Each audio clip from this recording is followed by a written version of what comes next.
Ahoi, tervitused Tallinnast Kristiine ristmikult.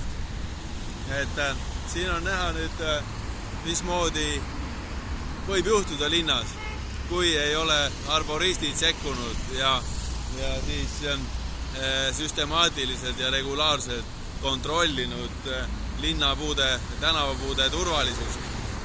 Need puud on siis kommunaalameti teemaal siin ja siin on üks päris paras pärn pikali kukkunud. Kui see on tema kukkumise suund, siis tegemist on päris kõva liiklusega kõnniteega.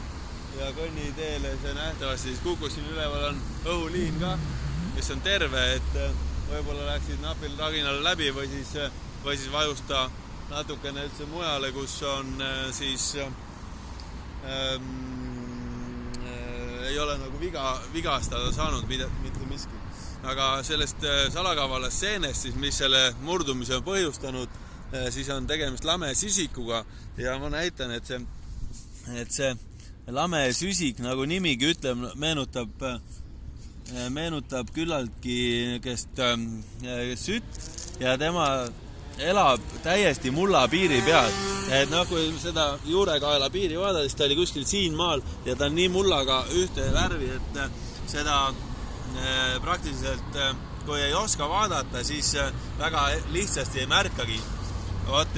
Ja siis teate, et suurtel puudel väga ohtlik lagundaja ja väga kiiresti sööb ja just kõige veidram asjaolu selle juures on see, et juured on täiesti läbi mädanenud, nagu siit näete. Midagi siin ei pea enam. Kõik on paksult seen täis, et siin võib olla veel ka juurevigastuse tegurid või miks see seen üldse seda puud just ründas. Aga mis on üllatav selle asja juures, et kui me vaatame siin puu ristlõikeid, siis kuskil ei ole mädanikku näha. Et samamoodi siin 5 meetrit üleval pool, mitte mingit mädanikku ja vigastusi ei ole näha. Ja siin samamoodi ja siis ka, mis on kõige hirmutav, et seda välistest tunnustest nagu puuoksad, kõik on normaalne, läheb lehte, kuiva puitu praktiliselt näha ei ole siin. Nii et siuke ohtlik seen ja jääb märkamata. Nii et see on üks suur põhjus, miks on vaja seda regulaarset monitooringut, et selline seen võib terve suure puu 2-3 aastaga läbi mädandada juurekaelast ja siis ta kukub kummuli, näitamata sellest niisugust tõbist tunnust oma võras. Ja siis seal Kristiine pool, kui me vaatame neid puu latvoolikalt, seal on samamoodi näha, et päris korras nende puudega midagi ei ole.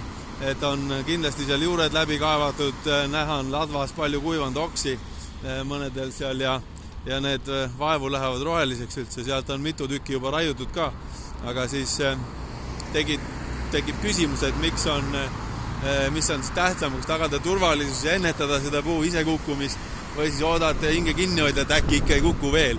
Et arboristika ongi kahjuks selline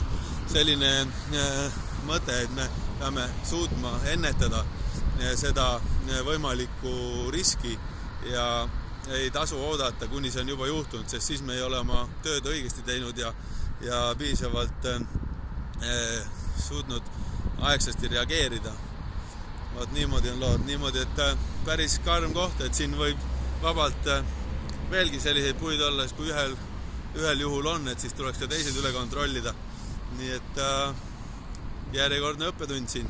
Võib-olla juhtus midagi, võib-olla läks seekord õnnelikult jälle. Nii et loodame, et läks õnnelikult. Aga tšau!